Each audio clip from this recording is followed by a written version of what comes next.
বন্ধুদের আবারও নতুন আরেকটা ভিডিও দিয়ে আমার প্রিয় রান্নাঘর চ্যানেলে সুস্বাগতম জানালাম। তো বন্ধুরা কেমন আছো বলো? নিশ্চয়ই ভালো আছো। তো আমিও ভালো আছি। চলো ভিডিওটা দেখে নেওয়া যাক। এত কাছে আম দেখতেই পাচ্ছ, কিন্তু ছিঁড়তে পারছি না ভয়ে। নিজেদের গাছের আম ছিঁড়তে পারছি না ভয়ে। যাই হোক, ভয় থাকাটা ভালো আমার তরফ থেকে। চলো রেসিপিটা তাহলে দেখে নেওয়া যাক। এই দেখো, আজকে একটা কাতলা মাছের রেসিপি নিয়ে এসেছি তোমাদের জন্য। তো আশা করি তোমাদের কিন্তু খুব ভালো লাগবে এবং তোমরা অবশ্যই এটা ট্রাই করবে। তো কাতলা, দই কাতলা তো সবাই করেছো। আজকে দই কাতলাটা আমি কি করে করেছি তোমরা একটু দেখে নাও। আর মশলাটা করতে গিয়ে কী হয়েছিল জানো? ওই মশলা দিয়েই আমি পুরো চান করে নিয়েছি, এমন হয়েছে। মানে ওটা আমি পেস্ট করার সময় ঢাকাটা হাতেও ধরেছি, তাও ঢাকাটা উঠলে মানে পুরো চারদিকে ছড়িয়ে ভর্তি হয়ে গেছে। এইরকম আরও একবার হয়েছিল যখন আদা পেস্ট করছিলাম, পুরো সারা ঘর আদা ভর্তি হয়ে গেছে। যাই হোক, চলো রেসিপিটি শুরু করা যাক। আমি কি দিয়ে করছি দেখো। এখানে তোমরা আন্দাজও করতে পারছো, আলু দেখতে পাচ্ছ যেহেতু, তো আলু দিয়েই কিন্তু করেছি আমি। আর বন্ধুরা, আমার চ্যানেলটিকে বা ভিডিওটিকে লাইক করার জন্য একান্তই অনুরোধ রয়েছে। এখানে আমি একটা পেঁয়াজ মাঝারি সাইজের আর কিছু কাঁচা লঙ্কা দিয়ে দিয়েছি। এবারে এখানে স্লাইস করা কিছু আদা, 3-4টে পিস আদা দিয়েছি। এবারে ভুলে গিয়েছিলাম যে দইটা দেব এখানে। তো দেখো, আমি 3 চামচের মতো এখানে দই দিয়ে দিচ্ছি। তো দইটা দেওয়াতেই এরকম হয়েছে। দই আর পেঁয়াজের রসে এতটা জল হয়ে গেছিল, আর ওটা পুরো ছিটিয়ে মানে চারদিকে হয়েছে, পুরো রান্নাঘর ভর্তি হয়েছে। চলো তাহলে, দইটা তোমরা এমনিতেও পেস্ট করে দিতে পারো, আমি তাও ভালো করে পেস্ট হয়ে যাওয়ার জন্য দিয়েছি। তো এরকম ঘন কিন্তু হয়নি। এটা আমি বার করে, তখন এমন অবস্থা যে ভিডিও করব, বার করে ওটাকে ছেঁকে নিয়ে আবার পেস্ট করেছি। তো চলো এবার মাছটাকে আমি ম্যারিনেট করছি কি কি দিয়ে দেখো। প্রথমে আমি নুন দিয়ে দিয়েছি, এরপরে দেব সামান্য হলুদ। এরপরে যে জিনিসটা দেব সেটা কিন্তু ভীষণ দরকারি জিনিস। তো মাছটা তুমি যেমনই করো না কেন, এই দেখো একটুখানি সর্ষের তেল দিয়ে যদি মাখো, মাছটা ভাজার সময় কিন্তু একটুও মানে ফাটবে না। অনেক সময় মাছ দিলে ফেটে হাতে মুখে পড়ে তো আমাদের, কিন্তু তেলটা দিলে ওটা কড়াতে কোনো তেল গরম বা কম গরম হলে যখন লেগে যায়, তো এটা লাগবেও না আর ফাটবেও না মাছটা।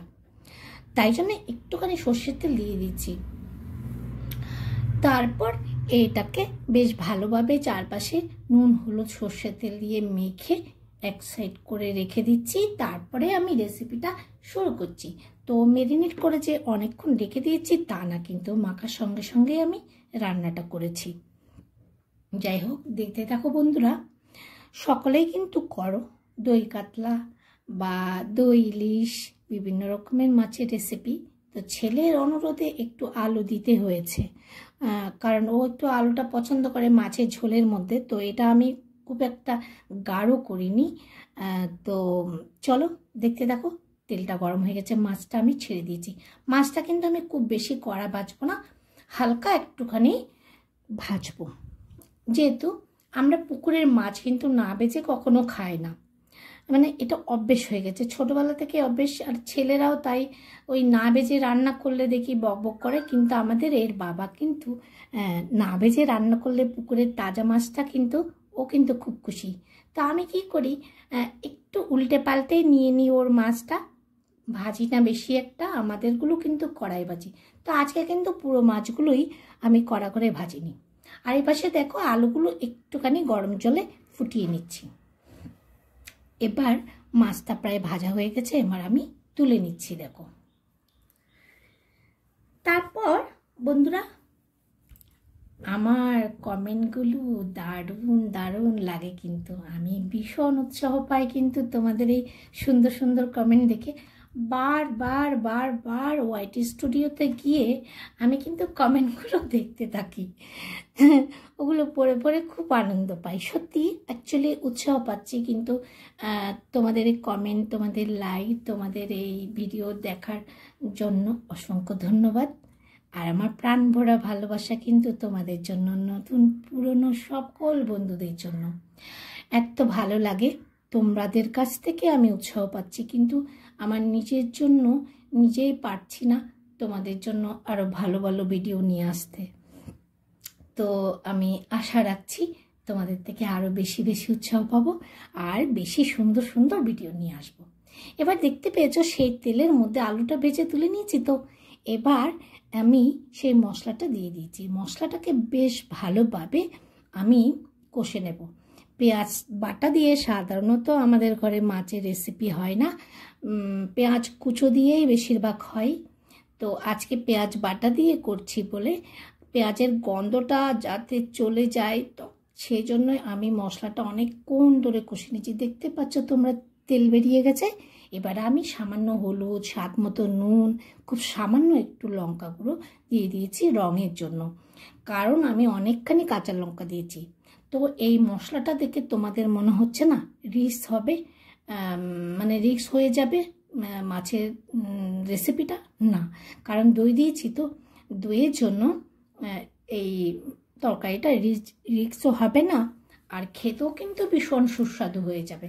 তো এভাবে একবার করে দেখতে পারো বন্ধুরা। তোমরা যদি এখনও যদি এইভাবে না করে থাকো, বা যারা করেছো তারা তো ঠিক আছে, যারা করোনি তাদের জন্য কিন্তু আজকের এই রেসিপিটা।